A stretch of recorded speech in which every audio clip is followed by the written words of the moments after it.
Assalamu alaikum and hello to all dear viewers and listeners. You are here with Isra Tanoli, the researcher. Guys, today I'm going to discuss a very important and significant literary theory, Marxism. So in this module, I'll be going to discuss Marxism and three broader categories. First of all, I'll be covering the history of Marxism. Then afterward, I'll be discussing the major figures of Marxism who has contributed in the development of this literary theory. Afterward, towards the end of this video, I'll be discussing the major concepts of Marxism. So first of all, Marxism. What is Marxism? So the word Marx, the name Marx is very much significant in the title of Marxism. So Karl Marx is the key to understand Marxism. So this theory has been named by the name of German philosopher Karl Marx. So first of all, we will be understanding that who was Karl Marx, where was he born, and what was and why he came up with this idea of Marxism. So Karl Marx was a German philosopher, historian, sociologist, and he was an economist, a political theorist, journalist, and revolutionary critic. He was born in the year 1867 and died in 1894. So Karl Marx was the founder of Marxism. In 1844, Karl Marx met with Friedrich Engels, his lifelong friend, who became his collaborator for his later work like Das Kapital. In 1844, they met, and in the year 1848, they published the Communist Manifesto, which become the core of Marxist literary theory. On the basis of this Communist Manifesto, many major concepts of Marxist literary criticism originated. So they published Communist Manifesto in year 1848, which has the motto that working men of all countries must be united. So for his Communist Manifesto, Karl Marx and Friedrich Engels bore a lot of criticism, and Karl Marx has been expelled from Belgium to Germany. But in Germany, the conditions were also not favorable for Karl Marx, and he has been expelled from Germany to England in year 1849, where he lived for his rest of life. Karl Marx died in England as a stateless person, as he is aiming to create a stateless society. So he died as a stateless person and England in year 1883. Karl Marx actually wanted to replace the capitalist mode of production with the socialist mode of production. Karl Marx was against the capitalist society and capitalist system. He was against the bourgeoisies who were dominating the entire wealth. As the opening line of Karl Marx and Friedrich Engels' Communist Manifesto says that the history of all hitherto existing and the history of existing society is the history of class struggle. So they were discussing about class struggle. Means that Karl Marx and Friedrich Engels says that in the history of humankind there were two classes that has been struggling with one another. They are one is haves and other is haves not, poor and rich. So these are the class system and class division which has been existing in the history of human society. So Karl Marx says that literature is the investment of your imagination. So Karl Marx is concerned with the materialistic interpretation of literature. Unlike Plato, Aristotle, as they were dealing, especially Plato, they were dealing with the idealistic interpretation of literature. But to Karl Marx, matter is more important than ideas. So one thing that you might wondering that this literary theory Marxism is very much different from structuralism, formalism, and other theories, post-structuralism. is due to one major division, because those theories, structuralism, formalism, new criticism, were focusing on the form and content, while this theory, Marxism, is focusing on the context of the study. To them, the context is most important. They study the text in a particular context. This says that the text is written on which background. So background affects the text. So they deal with the text in a background or context. Now we are moving towards the major and champion figures of this literary theory, Marxism. As this theory emerged officially in 1848. Before that, there was a lot of work written on Marxism in the form of Hegel and other philosophers and other ancient philosophers. So Karl Marx is the founding father of this literary theory. So he and afterward, after Karl Marx, the second more important literary critic of this literary theory is Friedrich Engels, who in collaboration with Karl Marx published the Communist Manifesto. Afterward, Friedrich Engels, we have got the figure Vladimir Lenin. Lenin was a Russian revolutionary and the leader of the Bolshevik Party during the October Revolution that has occurred in Russia in the year 1917. He introduced the concept of imperialism and Vinogradov Party. So, and the line of major figures, Vladimir Lenin is followed by Rosa Luxemburg.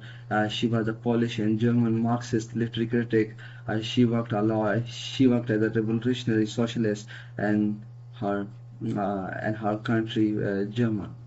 Afterward, we have got the figure Leon Trotsky. He lived in the time period of 1879 to 1940. He was also a leader of Bolshevik Party. He was a collaborator of Vladimir Lenin. There was a famous incident of Leon Trotsky and Vladimir Lenin, as Lenin was the main figure of Russian Revolution and Leon Trotsky was his companion. So one day Leon Trotsky went to Lenin and said to Lenin, "Sir, we are ready and now we are ready to launch a revolution." Then Vladimir Lenin asked, "Will Mr. Trotsky, have you educated all the workers? All the workers are aware about our revolution?"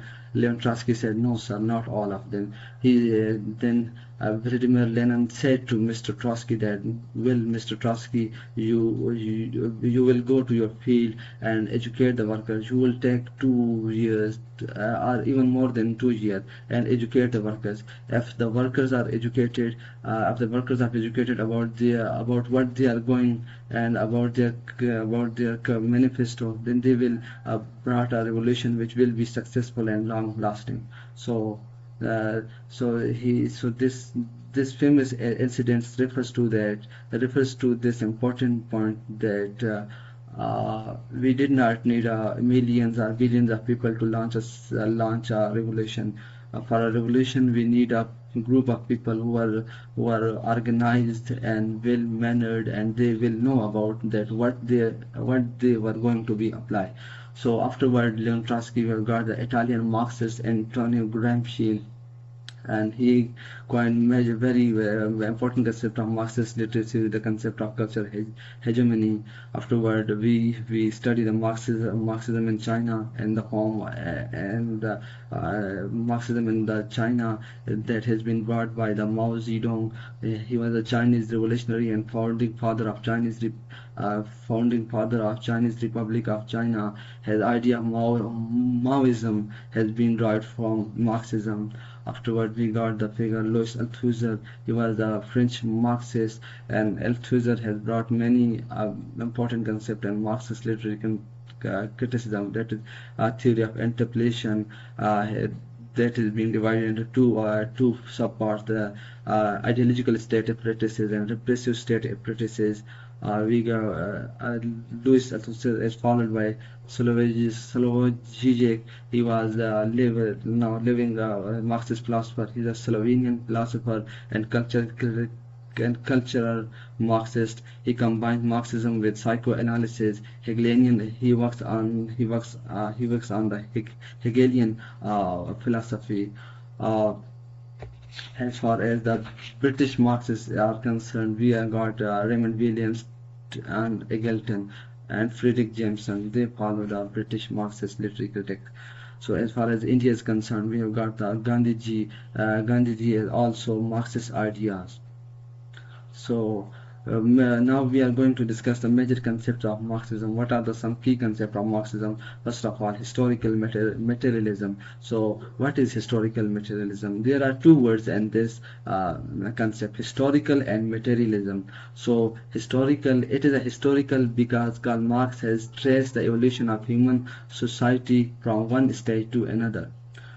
Secondly, it is a materialistic because Karl Marx has interpreted the evolution of societies in terms of their material or economic basis. So as far as this theory of historical materialism is concerned, both Karl Marx and Friedrich Engels both Marx and Friedrich Engels were of the opinion that neither of them created this theory. They were Marx was saying that it was Friedrich Engels who has coined this term historical materialism, and Friedrich Engels says that it was Marx who has coined this term historical materialism. So materialism means the materialistic structure of the society.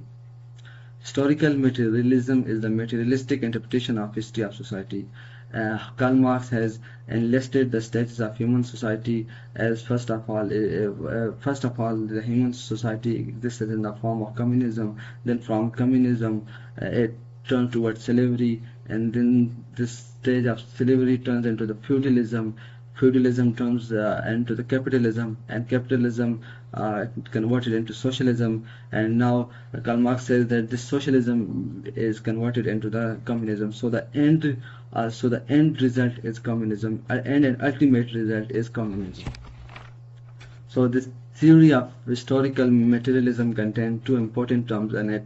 What are those terms we are looking? First is base, second is superstructure. So what is base, what is superstructure? For example, we are considering base is a ground floor, while superstructure is first floor.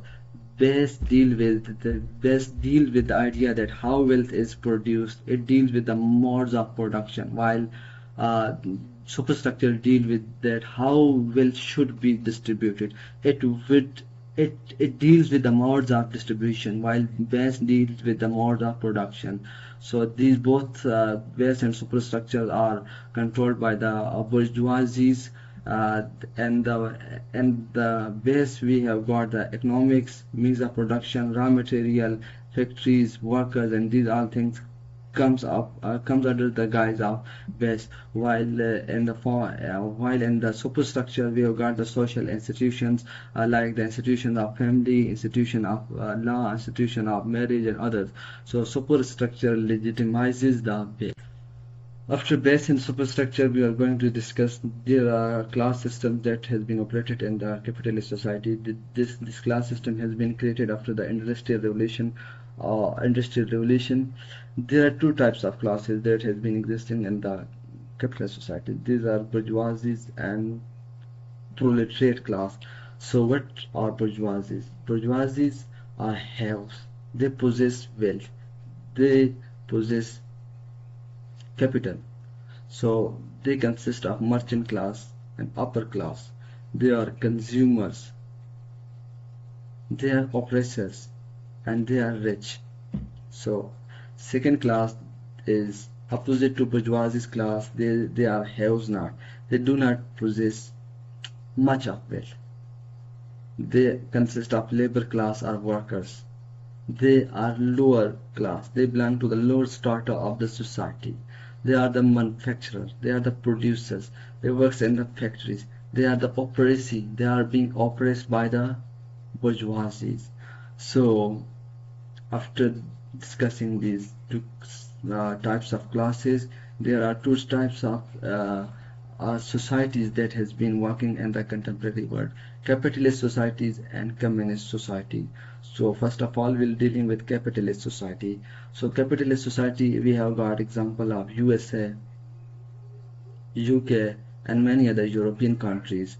So, and capitalist society means that productions are privately owned and operated for the profit. No government intervention and production. Government is just to collect the taxes in the capitalist society. The main goal of capitalist society is to gain profit and to accumulate wealth, more and more wealth. So consumer can choose a best out of many companies in the capitalist society. So in capitalist society, there is a competition of for wealth and society having classes. While at communist society, we have got example of Denmark, China, Russia, and many other countries like Korea. So in this society, equal distribution of wealth. Government owns everything. There is no concept of the personal property. There is a classless society and the communist society. Government focuses on the advancement of each of entire nation, not the advancement of each and individual. The government focuses on the nationalistic level.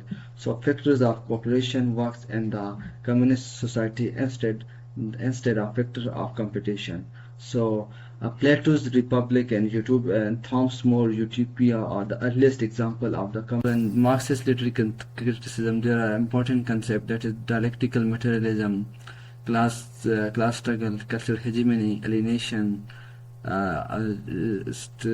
ideological state of practices, repressive state of practices. Inshallah, I will be discussing these concepts in my later videos and the series Literary Theory and Criticism. Keep watching my YouTube channel and do subscribe the channel if you like. So bye till next video. Wassalam.